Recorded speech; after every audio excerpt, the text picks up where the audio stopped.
Olha a TV. E a gente voltando então para mais uma TV. E você pode no seu smartphone, você pode assistir no sítio, pode assistir no escritório, pode assistir onde você quiser, no motel, que não é local adequado, mas enfim.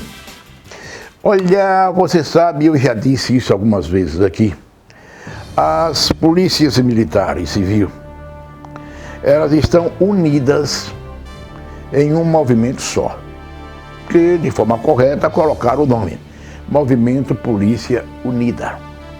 E estão as polícias, com justa razão,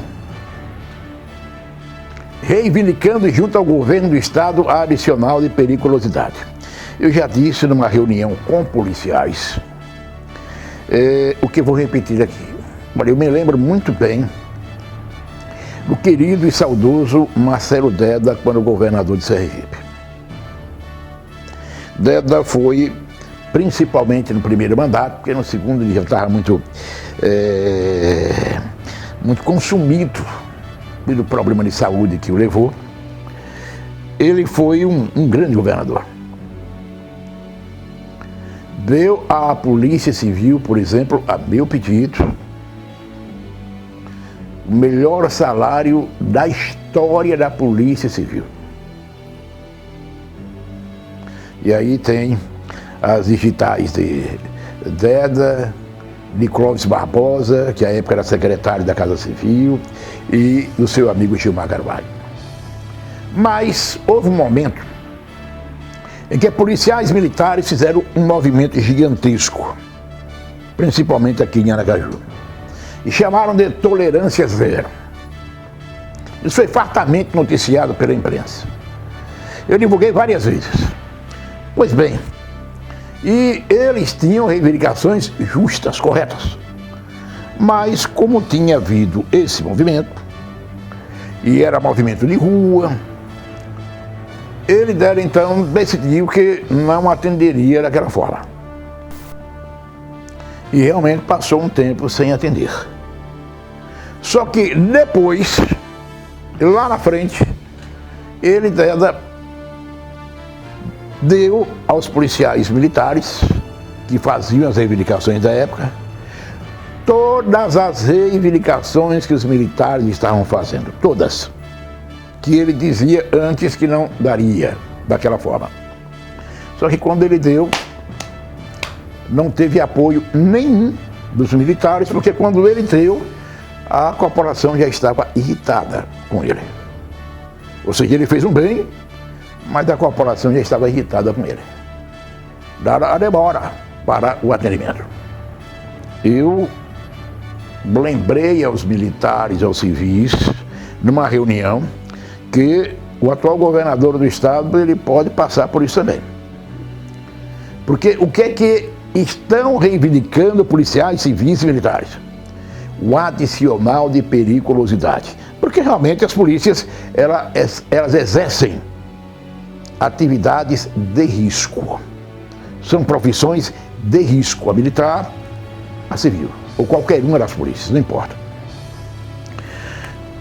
Eu me lembro muito bem que lá na Assembleia Legislativa, nós todos, deputados estaduais, recebemos uma orientação, que foi uma posição do governo do estado, de que só discutiria a reivindicação de policiais quando as reivindicações fossem feitas por policiais civis da base e delegados da Polícia Civil, que também são policiais civis.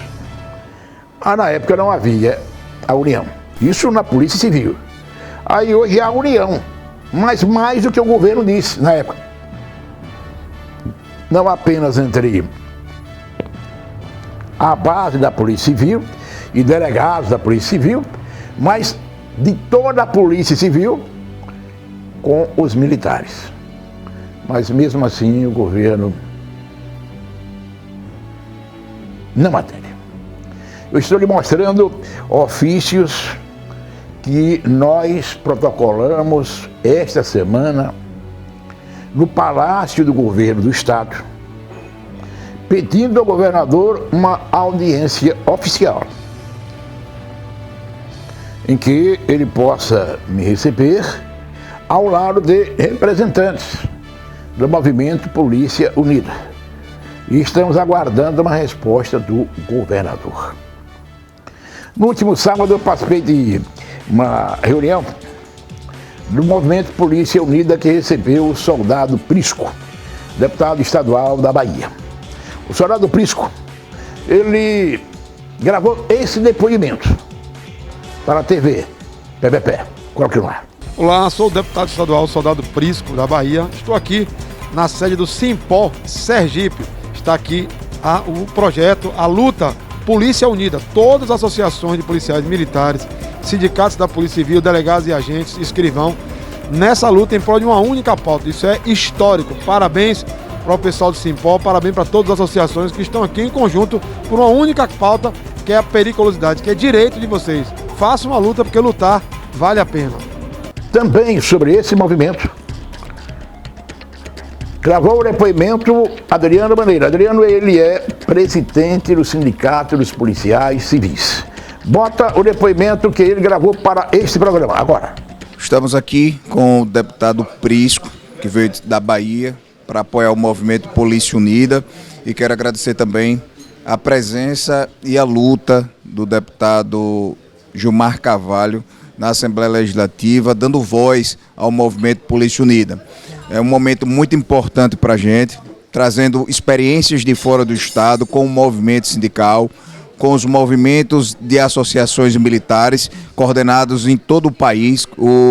O nosso deputado estadual, o soldado Prisco, participou de mais de 10 movimentos em todo o país e estamos tendo a oportunidade de conversar com ele, com todas as lideranças que compõem o movimento Polícia Unida, na presença inclusive do deputado Gilmar Carvalho, que já se comprometeu que fará parte, estará presente no dia 1º de julho na nossa Assembleia Coletiva do Movimento Polícia Unida. Aproveito a oportunidade para convidar e pedir o empenho de cada policial civil, delegado, agente, escrivão, de cada policial e bombeiro militar do nosso estado, praça e oficiais, para que no próximo dia 1º a gente possa fazer com muito vigor e muita vontade de lutar em prol do adicional de periculosidade, em prol da dignidade e respeito dos policiais sergipanos. Então, mais uma vez, conclamo aos colegas para se fazer presente e agradeço ao deputado Gilmar Carvalho pela disposição e compromisso que sempre teve com a segurança pública sergipana. Mas Adriano sabe que nós temos assim uma afinidade muito grande com a luta. E na minha saída, já na porta do sindicato, praticamente na porta, ele fez questão de me acompanhar. Isso no último sábado. E fez questão absoluta da nossa presença de também fazer mais uma gravação de vídeo. Coloque no ar agora. O deputado Gilmar Carvalho está aqui na nossa sede, na sede dos Sindicatos Policiais Civis, que passou a ser a sede da Polícia Unida. Ele deixou aqui a sua experiência política e deixou também um compromisso, que aliás, ele sempre teve com a segurança pública de Sergipe. Eu não consigo entender como é que se reage negativamente a uma reivindicação como essa. É ou não é a atividade policial, seja ela militar ou civil, uma atividade de risco? E aí onde está a justificativa para a periculosidade. Essa luta pode até passar muito tempo. Eu creio que não. Isso será rápido. Mas o tempo que precisar, eu estarei com vocês. Olha, André Moura, você não duvide que realmente é um político que, independente de ter boa imagem, não ter boa imagem, é outra história. Aí é o julgamento popular. Ele internamente, ou seja, nos bastidores, ele realmente é um político habilidoso, inegavelmente. Talvez o mais habilidoso do estado de Sergipe.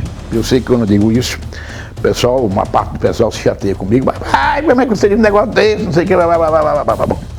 Eu não sei dizer outra coisa a não ser a verdade. Mas ele, André, é secretário, representando em um escritório localizado em Brasília, o governo do estado do Rio de Janeiro.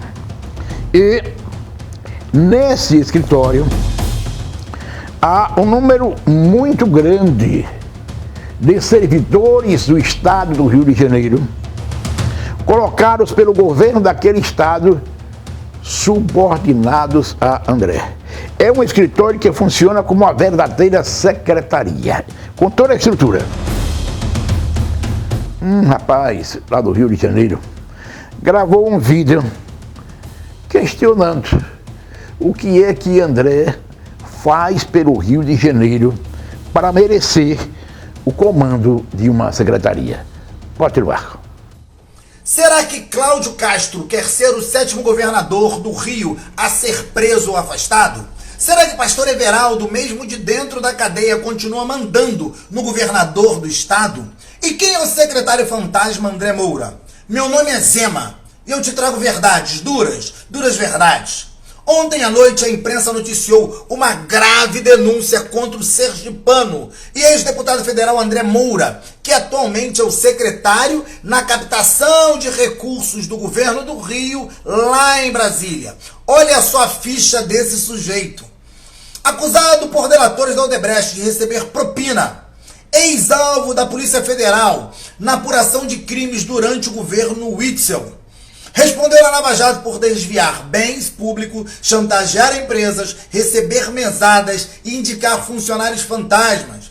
Conhecido como um dos mais importantes integrantes da tropa de choque de Eduardo Cunha, recentemente solto, ex-homem de confiança de Pastor Everaldo, preso, veio de Brasília negociar com deputados para barrar o processo de impeachment do ex-governador impeachmentado Wilson Witzel. Dono de uma extensa ficha de acusações, de processo que vai desde tentativa de homicídio a corrupção e mau uso do dinheiro público. Tá bom ou quer mais? Mas nada disso, gente, nada disso seria importante se o ficha suja André Moura estivesse trabalhando firme, trazendo recursos para o povo do Rio de Janeiro.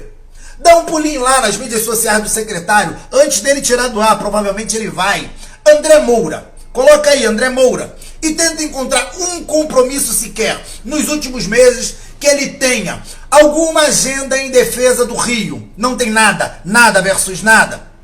Pelo contrário, o secretário, dia de semana, durante o expediente de trabalho, viaja quase que diariamente por cidades do estado de Sergipe, fazendo política às custas do dinheiro do cidadão carioca. Quer mais? No período de gestão desse secretário, o Rio passou a arrecadar cerca de 50% a menos em recursos e em emendas parlamentares empenhadas. No site da Secretaria de Representação lá em Brasília, não há informação. Não há nenhuma informação sobre a agenda do secretário, nem projeto, nem avanço, nem prestação de conta. Nada sobre as suas atividades em frente à pasta. André conta ainda com 3 subsecretarias e quase 40 funcionários no luxuoso edifício em Brasília. E pior, nas recentes visitas do governador Cláudio Castro a Brasília, o secretário especialista em trazer recursos da capital federal não apareceu em nenhuma das fotos oficiais. Sabe por quê? Pois nessa data o secretário estava fazendo política onde? Onde? Sergipe. Isso aí você já sabe, né? Eu estou trabalhando aqui com a minha equipe numa ação popular para requerer o imediato afastamento de Sua Excelência, o senhor secretário de governo André Moura, de suas atribuições, até que ele venha apresentar em juízo prestação de conta de suas atividades em Brasília, sob pena de ter que devolver todos os salários recebidos neste período. Olha, nós estamos vivendo, você viu o depoimento do rapaz, né? Mas enfim, nós estamos vivendo num país, mas não é só o Brasil não, viu? Numa época de muita polarização, ou seja, lá e cá. Quem é de lá é contra quem está cá é contra quem é de lá. E muitas vezes nem se raciocina. Bom, preste bem atenção. Conselho Federal de Medicina. e sempre foi um conselho respeitável. Comandante, então, dos médicos nesse país. Mas como tudo no Brasil hoje está polarizado lá e cá, o conselho, através da sua direção, tem uma posição favorável ao atual presidente da República. Veja esse depoimento do presidente do Conselho Federal de Medicina agora, na sua tela. Meu nome é Mauro Ribeiro, eu sou presidente do Conselho Federal de Medicina e venho aqui hoje me dirigir aos médicos e médicas do Brasil. Nós somos 530 mil nesse momento, tão difícil da história sanitária do nosso país, o momento mais difícil da história sanitária do nosso país. Como é do conhecimento de todos, o Congresso Nacional, nesse momento, o Senado da República, ele está em curso uma CPI em relação à Covid-19. Vale aqui a lembrança de que o Congresso Nacional é o templo maior da democracia brasileira. É de onde saem todos os atos que mais simbolizam o sagrado momento da democracia no Brasil. E todos nós, cidadãos brasileiros, quando estamos dentro do Congresso Nacional, temos que nos sentir literalmente em casa, porque nós, médicos, somos o povo brasileiro. Particularmente na função que desempenho no Conselho Federal de Medicina, já tive a oportunidade de estar tanto dentro da Câmara dos Deputados quanto dentro do Senado Federal. E confesso a vocês que eu me sinto totalmente em casa, como se estivesse lá em Campo Grande, Mato Grosso do Sul, ou aqui dentro do Conselho Federal de Medicina, porque sou cidadão brasileiro e aquilo ali, eu repito, é o templo da democracia do Brasil. Congresso Nacional, templo da democracia no Brasil. Infelizmente, o que nós temos visto nessa CPI da Covid é inaceitável, é intolerável. Meus amigos, lembram que eu disse que iria falar sobre Valmir de Francisquinho? Eu vou falar agora. Está muito se conversando que o ex-prefeito de Itabaiana, Valmir de Francisquinho, pode ser o quê? Candidato a governador. Outros dizem até que ele pode ser candidato a vice-governador em 2022. Ele, Valmir, está trabalhando para integrar a chapa majoritária. Ele pode dizer que não, que só fala em 2022, mas está trabalhando sim, para integrar a chapa majoritária. Vocês querem saber o que eu acho? Agora é o que eu acho. Isso aqui não é informação, não. Não é afirmação. É o que eu acho. Na minha modesta avaliação, Valmir de Francisquinho será candidato, se for, a deputado federal. Nem candidato a vice-governador, nem candidato a governador, nem candidato ao Senado da República. A política é um troço interessante. Você está vendo, por exemplo, o conselheiro Ulisses Andrade falar da possibilidade de ser candidato a governador. O Ulisses não tem voto, mas tem o sistema ao lado dele. A confiança do sistema do lado dele. E Valmir não tem. Valmir tem um bom nome, porque foi um bom administrador da prefeitura de Itabaiana e pronto.